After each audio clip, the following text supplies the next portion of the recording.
నమస్తే. ఇప్పుడు మీరు చూడబోతున్న వీడియో ఖచ్చితంగా మీకు ఉపయోగపడుతుంది, నచ్చుతుంది కూడా. మరి మీకు నచ్చిన విషయం నాకు తెలియాలి అంటే ఈ వీడియోని మీరు లైక్ చేయాలి, షేర్ చేయాలి, అలాగే మన ఛానల్ని సబ్స్క్రైబ్ చేయాలి. మీ సపోర్ట్ని నాకు అందిస్తారు కదా. ఓకే, ఇప్పుడు వీడియోని స్టార్ట్ చేద్దాం. నమస్తే, వెల్కమ్ టు అవర్ ఛానల్. నేను పద్మిని. ప్రస్తుతంతో పాటు ప్రముఖ ఆధ్యాత్మికవేత్త, ఆస్ట్రాలజర్, లలిత ఉపాసకురాలు శ్రీమతి ఆకిళ్ల శ్రీలక్ష్మి గారు మనతో పాటు ఉన్నారు. మాట్లాడదాం. నమస్తే అక్క. నమస్తే అక్క. లక్ష్మీ కటాక్షం కావాలి అని ఎవరు కోరుకోరు? ప్రతి ఒక్కరు కోరుకుంటారు. అయితే లక్ష్మీ కటాక్షం అనేది చాలా త్వరితగతిన రావాలి ఎవరికైనా అంటే చేసుకోవాల్సినటువంటి రెమెడీస్ ఏమైనా ఉన్నాయా? తప్పకుండా ఉన్నాయి, చెప్తాను. అయితే లక్ష్మీ కటాక్షం అనేది చాలా మంది అనుకోవచ్చు, ఏవో రకరకాల రెమెడీస్ చెప్తారు, ఏమిటి చాలా చెప్తున్నారు అనుకుని. ఎందుకంటే ఒకళ్ళకి ఒకటి కుదురుతుంది చేసుకోవడం, ఇంకోళ్ళకి ఇంకోటి కుదరదు.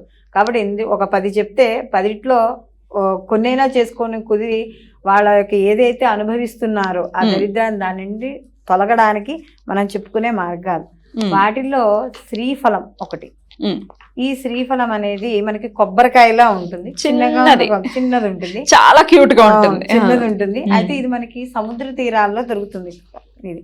అయితే ఇప్పుడు మనకి ప్రస్తుతానికి సముద్రంలో దొరికేవి కూడా మనకి బజార్లో దొరికేస్తున్నాయి చాలా ఈజీగా. సముద్రంలో దొరికేది మనకి ఆన్లైన్ లో దొరుకుతున్నాయి ఇప్పుడు. అదే కాబట్టి అక్కడ వరకు వెళ్ళి కష్టపడాల్సిన అవసరం ఏమీ లేదు, మనకి పూజా స్టోర్స్ లో దొరుకుతుంది. ఆ శ్రీఫలాన్ని తెచ్చుకుని ఏ వారమైనా తెచ్చుకోవచ్చు. దీనికి ఏమైనా నియమాలు ఉన్నాయా? ఇలాంటి వేదిలో మనకు తోచినప్పుడు కుదిరినప్పుడు వెళ్ళి తెచ్చుకోవచ్చు. తెచ్చుకుని ఇంటికి తెచ్చుకుని శుభ్రంగా దాన్ని శ్రీఫలాన్ని కడిగి దానికి గంధం, పసుపు, కుంకాలతో దాన్ని అలంకరించి ఆ శ్రీఫలాన్ని దేవుడి దగ్గర ఒక మామూలుగా పీట వేసుకుని పీట మీద ఒక ఎర్రటి గుడ్డని, జాకెట్ గుడ్డని కావచ్చు, ఏదైనా సరే పరిచి అందులో శ్రీఫలాన్ని పెట్టండి. ఒకటేనా? ఒకటే శ్రీఫలాన్ని పెట్టి అందులో మన పచ్చకర్పూరము, మనకి అలాగే లవంగాలు, ఈ 2 కలిపి మూట కట్టాలి. మూట కట్టే ముందర మామూలుగా మన అమ్మవారికి షోడోపచార పూజ చేసుకుంటాం కదా, అలాగే దీన్ని కూడా షోడోపచార పూజ చేసుకుని ఈ లవంగాలు అలాగే మనకి శ్రీఫలం పెట్టుకోవాలి. పెట్టుకుని పచ్చకర్పూరం వేసుకోవాలి. కొంతమంది అయితే అంటే నన్ను ఒకళ్ళిద్దరు అడిగారు, ఏమంటే లవంగాలు ఒకటేనా అంటే, మామూలుగా మనం లక్ష్మీ కటాక్షం కోసం యాలకులు కూడా కూడా వేసుకుంటాం కదా అని నన్ను ఒకళ్ళు అడిగారు. 2 వేసుకోవచ్చు. మామూలుగా అయితే లవంగాలు నేను చెప్పేది అయితేను, లక్ష్మీ కటాక్షం ఇంకా మాకు ఇంకా ఎక్కువ కావాలనుకున్నా యాలకులు కూడా వేసుకోవచ్చు. దానికి ఏం లెక్కలేదు, మనం 5, 6 మన ఇష్టం, ఎన్నో కొన్ని వేసుకుని ముందర ఈ ఏదైతే షోడోపచార పూజ చేసుకున్న తర్వాత వీటిని మొత్తం కలిపి మూట కట్టాలి.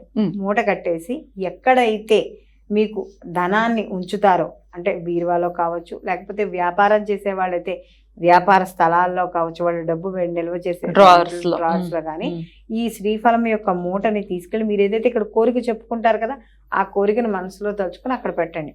ఆ కోరిక తీరిపోయిన తర్వాత దాన్ని పారే నదిలో కానీ లేకపోతే ఎక్కడైనా మన చెరువులో కానీ ఎక్కడైనా దాన్ని వదిలేయచ్చు. అలాగే ఈ లక్ష్మీ కటాక్షం కోసం మనకి ఈ శ్రీఫలాన్ని పెట్టిన రోజైనా కావచ్చు, అమావాస్య, పౌర్ణమి, అలాగే శుక్రవారం, మంగళవారం, శుక్రవారం పంచమితో కలిసిన రోజు, అలాగే మనకి అష్టమి, ముఖ్యంగా అష్టమి రోజు అంటే మనం శుక్లాష్టమ లేకపోతే 2 కూడా చేసుకోవచ్చు, ఇబ్బంది ఏమీ లేదు. 2 అష్టములకి చేసుకోవచ్చు.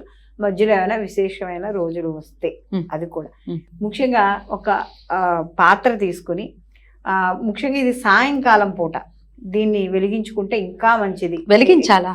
అంటే గుగ్గిలం, మన ధూపం, ఇది ధూపం వేయడం అనమాట. అంటే లక్ష్మీ కటాక్షం కోసం మనం ఈ నెలలో వచ్చే ఈ వారాల్లో కానీ తిథుల్లో కానీ చేసుకోవచ్చు.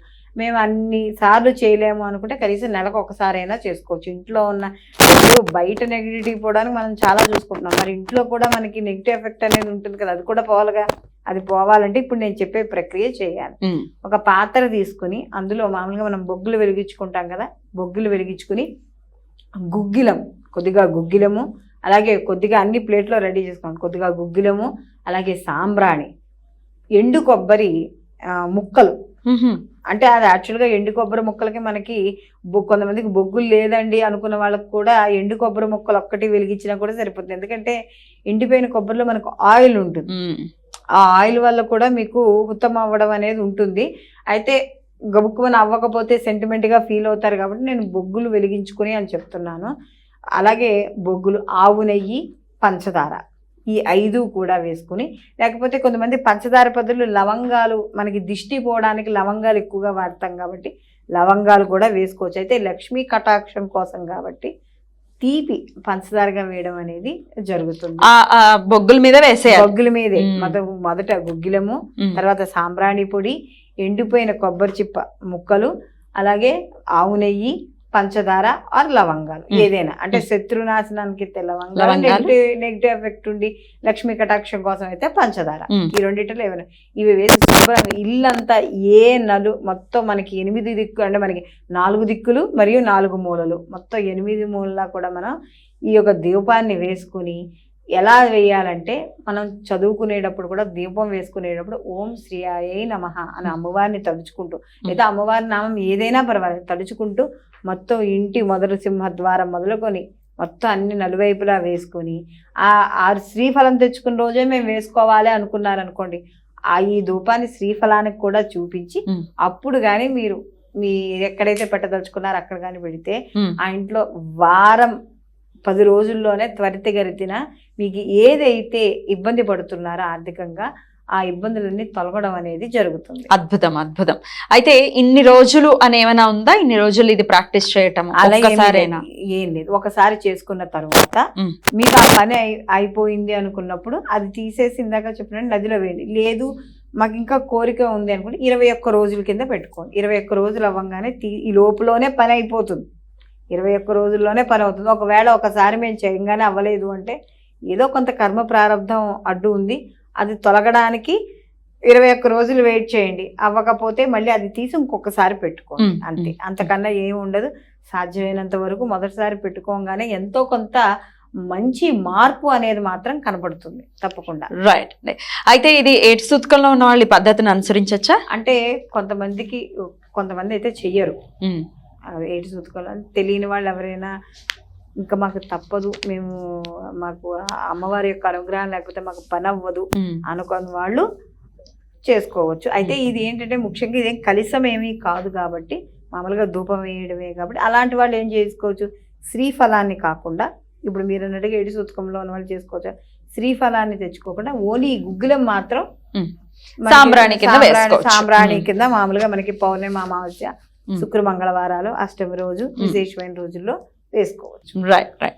చాలా బ్యూటిఫుల్ గా ఎక్స్ప్లెయిన్ చేశారు అక్క. డెఫినెట్ గా ఇప్పుడు అవసరం ఈ గుగ్గిలం అంటే ఏంటి అని మళ్ళీ అడగచ్చేమో. పూజా స్టోర్స్ లో ఖచ్చితంగా దొరుకుతుంది గుగ్గిలం అని అడిగితే. సాంబ్రాణి లానే ఉంటుంది, సాంబ్రాణి వేరు గుగ్గిలం వేరు, కొంచెం స్టోన్స్ లాగా వస్తాయి. స్టోన్స్ మనం దాన్ని చేసుకోవచ్చు. సేమ్ సాంబ్రాణి పౌడర్ లానే ఉంటుంది, పెద్దగా తెలీదు, అంటే అబ్జర్వ్ చేస్తేనే తప్ప కదా.